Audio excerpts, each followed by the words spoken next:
Hello friends, இன்றைக்கி நம்ம பார்க்க போகிறது ஜாப்பனியன் மீ சீரீஸ்னு nobody remember me in this world season 1 episode 12. அதாவது ஃபைனல் எபிசோடு தான் இன்னைக்குள்ள வீடியோவில் பார்க்க போகிறோம். ஃபைனல் எபிசோடுக்கு தகுந்தபடி இந்த எபிசோட் ஒர்த்தாக இருந்தாலுமே கூட எண்டிங் என்னடா அதுக்குள்ளே முடிச்சிட்டாங்க, அடுத்து என்ன அப்படிங்கிற மாதிரி தான் இருக்கும். ஸோ சீசன் 2 வரதுக்கான வாய்ப்பு இருக்குது. சரி வாங்க நம்ம வளவலன்னு பேசாமல் இன்னைக்குள்ள கதைக்குள்ளே போகலாம். இன்றைக்கி நம்ம பார்க்க போகிறது nobody remember me season 1 episode 12, அதாவது ஃபைனல் எபிசோடு. இப்போ இன்னொரு லாஸ்ட் ரைசர் அந்த இடத்துக்கு வருது. இப்போ தான் ஞாபகம் வருது, சிட்டி இது கூட ஃபைட் பண்ணி என்னை ப்ரொடெக்ட் பண்ணும்போது தான் அப்படின்னு ரீனே வந்து ஃப்ளாஷ்பேக்கை யோசிக்கிறா. நீ தான் இதை பண்ணதா அப்படின்னு சொல்லி சிட் வந்து அந்த லாஸ்ட் ரைசரை பார்த்து கேட்குறான். சிட்டுக்கு அடிபட்டுருது. கடைசியில் அது என்ன பிடிச்சிடுச்சு. நான் ரொம்பவே தனிமையில் இருந்தேன். திரும்பவும் நான் அங்கே தனியாக இருக்க விரும்பலன்னு ரீனி சொல்லவும், கவலைப்படாத நான் அவன் கூட இருக்கேன் அப்படின்னு நம்ம ஹீரோ சொல்கிறான். சாரி சிட் அண்ட் காய், நான் உன்னை இப்படி மீட் பண்ணுவேன்னு நினைக்கல அப்படின்னு அந்த காட் ஸ்டாச்சு பேசுறதை நமக்கு காமிக்கிறாங்க. எக்ஸ்பேண்டிங் இன்ஃப்ளூயன்ஸ் அப்படின்னு சொல்லி அந்த லாஸ்ட் ரைசர் சொல்லுது. ஹியோகாவை வந்து ஜீரோ கூட எக்ஸிக்யூட் பண்ணி மொத்தமாக ஒரு கேஜ் மாதிரி கிரியேட் பண்ணி அப்சர்வ் பண்ணிடுது. Removing spirit hero Kyoko got from this world அப்படின்னு அது சொல்லுது. கியோகோவும் சும்மா ஒன்று இறந்து போகல, ஃபைனல் மிரரிங் அப்படின்னு சொல்லி லைட்டாக அவ டிரான்ஸ்ஃபார்ம் ஆகி மொத்தமாக அதை வெடிக்க வைக்கிறா. ரொம்பவே பெரிய லெவலில் ஒரு எக்ஸ்ப்ளோஷன் கிரியேட் ஆகுது. பட் ஆல்ஃப்ரேயாவோட ஸ்டாச்சு சேஃப்டியா வெளியே வந்து விழுது. அது அந்த செலஸ்டியல் ஸ்டாச்சு தானே கமாண்டர் பார்த்தா ஜீன் ஃபாஸ்டா உள்ள ஓடுறா. ரீனே உனக்கு எதுவும் ஆகலையே நம்ம ஹீரோ கேட்கறான். கியோகாவா இது எல்லாத்தையும் பண்ணா நம்ம ஹீரோ கேட்பான். ஆமான் ரீனே சொல்றா. ரீனே நீங்க சேஃப் தானே அப்படின்னு ஜீன் வந்து பார்த்துட்டு இருக்கா. அவ்வளோ பெரிய எக்ஸ்ப்ளோஷன் ஆகியும் அந்த லாஸ்ட் ரைசருக்கு எதுவும் ஆகல. ரீனே வா அங்க இருந்து போலாம் அப்படின்னு சொல்லி நம்ம ஹீரோ ரீனேவை கூட்டிட்டு கிரேவியார்டை விட்டு வெளியே போறான். பட் ஓடிட்டு இருக்கும் போதே டக்குன்னு லாஸ்ட் ரைசர் வந்து ரீனேவை பிடிச்சிட்டு பறந்து போகுது. Turbo ward detected, new world dangerous லெவலை ரீச் பண்ணிடுச்சு அப்படின்னு அந்த லாஸ்ட் ரைசர் ஏதோ பண்றதுக்குள்ளேயே என்ன விடு அப்படின்னு சொல்லி ரீனே அதை அட்டாக் பண்ணி எஸ்கேப் ஆகுறா. அது திரும்ப அட்டாக் பண்றதுக்குள்ள நம்ம ஹீரோ வந்து அவளை ப்ரொடெக்ட் பண்றான். ஃபர்பிடன் ஸ்வாட் யூசர் ரெசிஸ்ட் பண்றான் அப்படின்னு நம்ம ஹீரோவை அட்டாக் பண்ணா. நம்ம ஹீரோ ஸ்வாடை வச்சு அட்டாக் பண்ணாலுமே அது பேரியரை போட்டு தடுக்குது. எல்லாரும் ஒரே நேரத்தில் அட்டாக் பண்றாங்க. எல்லாரையும் அந்த மான்ஸ்டர் ஒத்தாலா தூக்கி அடிக்கவும் அந்த கமாண்டர் அவன் சோல்ஜர்ஸ் அட்டாக் பண்ண சொல்றான். இந்த ஸ்பிரிச்சுவலார என்னால ஒண்ணுதான் மேக் பண்ண முடிஞ்சது, டார்கெட்டை மிஸ் பண்ணிடாத அப்படின்னு ரீன் சொல்றா. கவலைப்படாத, மிஸ் ஆகாத அப்படின்னு சொல்லி ஜீனும் ஏம் பண்ணி கரெக்டா அதோட நெத்திலேயே அடிக்கிறா. சுத்தி இருக்கிற ஃபயர் எல்லாத்தையும் அந்த ஆரோ அப்சர்வ் பண்ணி டக்குன்னு மொத்தமா வெடிக்குது. டைரக்டா அந்த லாஸ்ட் ரைசர் மேலேயே அவ்வளோ பவர்ஃபுல்லான ஆரோ வெடிச்சுமே கூட அதோட பாடி இன்னும் அப்படியே நின்றுட்டு இருந்து டக்குன்னு அது கீழே விழுந்துருது. மேபி அது திரும்ப இருந்துச்சு அட்டாக் பண்ணலாம், கேர்ஃபுல்லா இருங்க அப்படின்னு அந்த கமாண்டர் சொல்றான். லோ செமி ஃபெனோரியா லிஸ்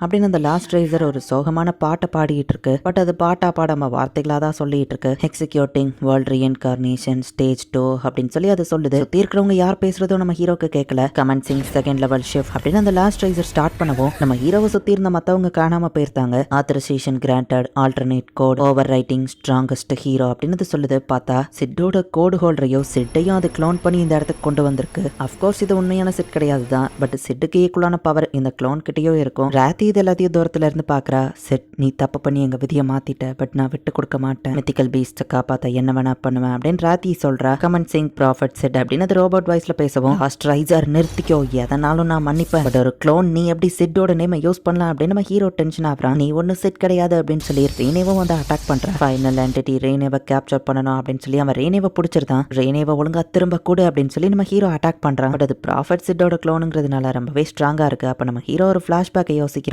என்ன காய் ரொம்பவும் ஹார்ட் ஒர்க் பண்ணி ட்ரைனிங் எடுத்துட்டு இருக்க, அடுத்த ப்ராஃபட் சிட்டா இந்த வேர்ல்டோட ஹீரோவா நீ ஆக போறியான்னு கேட்கவா. அதுக்கெல்லாம் வாய்ப்பே இல்லை, சிட் எனக்கு அப்படின்னு நம்ம ஹீரோ யோசிக்கிறான். நீ ஒன்னும் சிட் கிடையாது, சிட் அவரோட வில்ல என் கிட்ட கொடுத்துட்டு போயிருக்காரு, அது ரீனேவை ப்ரொடெக்ட் பண்றது அப்படின்னு நம்ம ஹீரோ வந்து ஸ்பேஸையே கட் பண்றான். நீ எந்த ரேஸையோ சேர்ந்தவா கிடையாது, நீ யாருக்கோ தேவை கிடையாது அப்படின்னு சொல்லி மத்தவங்களோட வாய்ஸ்லாம் ரீனேக்கு கேட்டுட்டு இருக்கு. இல்ல நீங்க சொல்றது தப்பு, நான் விட்டு கொடுக்க மாட்டேன், காய் எனக்காக இருக்கான்னு எனக்கு தெரியும் அப்படின்னு சொல்லி ரீனே அவளை கட்டி வச்சிருக்கிற அந்த செயின்ஸ்ல இருந்து அவளே வெளியே வந்துருத்தா. நம்ம ஹீரோ ஓபன் பண்ண அந்த ஸ்பேஸ் வழியா அவ வெளியே வந்துருத்தா. ரீனே உனக்கு எதுவும் ஆவலையா அப்படின்னு சொல்லி நம்ம ஹீரோ கேட்கறான். இந்த தடவை நானும் உன் கூட ஃபைட் பண்ண போறேன் அப்படின்னு ரீனே சொல்றா. நீ சிட்டோட பவரை காப்பி பண்ணிருக்கலாம் அப்படின்னு சொல்லி நம்ம ஹீரோ அந்த கோட் ஹோல்டரை உடைச்சிருந்தான். நம்ம ஹீரோவோட ஸ்வாடோ பறந்து போய் விழுது. டக்குன்னு ரேனே அதை எடுத்துட்டு வர நம்ம ஹீரோ அவனோட ஃபைட்டிங் ஸ்கில்லை யூஸ் பண்ணி சிட்டை டைரக்டா அட்டாக் பண்றான். காய் இந்த அப்படின்னு சொல்லி ரேனே ஸ்வாடை தூக்கி போடுறா. நம்ம ஹீரோவோட ஸ்வாட் வந்துட்டு ஒரு மாதிரி டிஃப்ரெண்டா க்ளோ ஆக ஆரம்பிக்குது. விதியை ஒன்னால மாத்த முடியாது, வேர்ல்ட் ரீஇன்கார்னேஷன் கண்டினியூ ஆகும் நம்ம சொல்லுவோம், பட் இது என்னோட விதி கிடையாது, நான் முயற்சி செஞ்சாக்கி அதனால மாத்த முடியும்னு ஒரே அட்டாக்ல நம்ம ஹீரோ அந்த சிட்டை தோக்கடிக்கிறான்.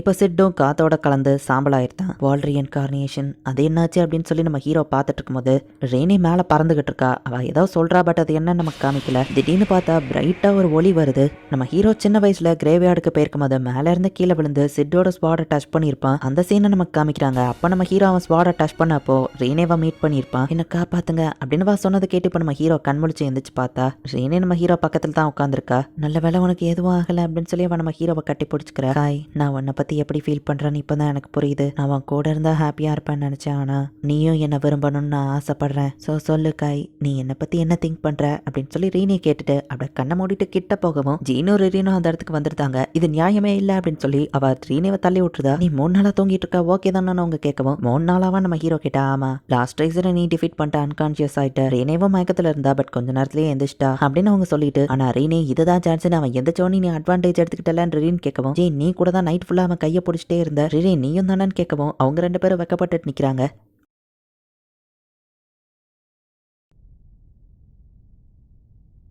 கியோக்கோ இன்னும் உயிரோடு தான் இருக்கா. அவ்வளோ பெரிய எக்ஸ்ப்ளோஷனுக்கு அப்புறமும் உனக்கு எதுவும் ஆகலையேன்னு கேட்கவும், எதுவும் ஆகலையா, நான் குட்டியாக இருக்கேன், நிறைய மேஜிக் பவர் இல்லைன்னா நான் ரெக்கவராக 30 வருஷம் ஆகும்னு வா சொல்கிறா. பிரிட்டன் ஹியூமன்ஸ் ஃபைட் பண்ணாமல் இருக்கிற அக்ரிமெண்ட்டுக்கு நானும் ஒத்துக்கிறேன் தான் அப்படின்னு சொல்லி அந்த கமாண்டர் பேசிட்டு இருக்கான். இந்த ஸ்டாச்சுவை யாராச்சும் டேமேஜ் பண்ணீங்க, மொத்த செலஸ்டியல்ஸ்க்கும் எதிரி ஆயிருவீங்க அப்படின்னு ரெடின்னு சொல்லவும், கண்டிப்பாக அதை பண்ண மாட்டோம். ஏன்னா நம்ம ரேஸ் கூட இப்போ ஃபைட் பண்ணுறதை விட முக்கியமான விஷயம் அந்த லாஸ்ட் ரைசருங்கிற மான்ஸ்டரை மொத்தமாக தடுக்கணும். அதுக்கு மித்திக்கல் ஹீரோ ராத்தியை தான் மீட் பண்ணணும் அப்படின்னு அவங்க யோசிக்கிறாங்க. வேர்ல்ட் ரீஇன்கார்னியேஷனோட செகண்ட் ஷிஃப்ட் ஃபெயில் ஆயிடுச்சு. அதுக்கு காரணம் காய், அப்புறமா அவளோட பவரும் அவேக்னிங் ஆக ஆரம்பிச்சிடுச்சு அப்படின்னு அந்த ப்ராஃபட்டிக் கார்டு யோசிக்கிறாங்க. இப்போ அர்சா ஃபெடரேஷனோட ஆர்மி இந்த இடத்துல இருந்து கிளம்ப போறாங்க. காய், செலஸ்டியல் ஹீரோ ஸ்டாச்சுவான மாதிரி அந்த காடஸோட ஸ்டாச்சுவும் அப்படின்னு சொல்லி ரீனே கேட்கவும், ஆமா எனக்கும் அந்த டவுட் இருக்கு அப்படின்னு நம்ம ஹீரோ சொல்றான். ரீனே, காய், வேர்ல்ட் ரீஇன்கார்னேஷன்லேருந்து உங்கள் விதியை எப்படி ரெசிஸ்ட் பண்ண போகிறீங்க அப்படின்னு அந்த காடஸ் யோசிக்கிறாங்க. இப்போதைக்கு தேவையில்லாததை பற்றி கவலைப்படாமல் ஒன்றை ப்ரொடெக்ட் பண்ணுறதையும் 5 கிரேட் ரேஸ் ஃபாரையும் ஸ்டாப் பண்ணணும் அப்படின்னு நம்ம ஹீரோ ரீனேவை கூட்டிகிட்டு போகிறான். இந்த இடத்துலயே இந்த எபிசோட் முடியுது. ஸோ அந்த காடுமே ஆக்சுவலி ஒரு ரியல் லைஃப் பர்சனாக இருந்திருக்கிறவங்க தான். அந்த லாஸ்ட் ரைசர் தான்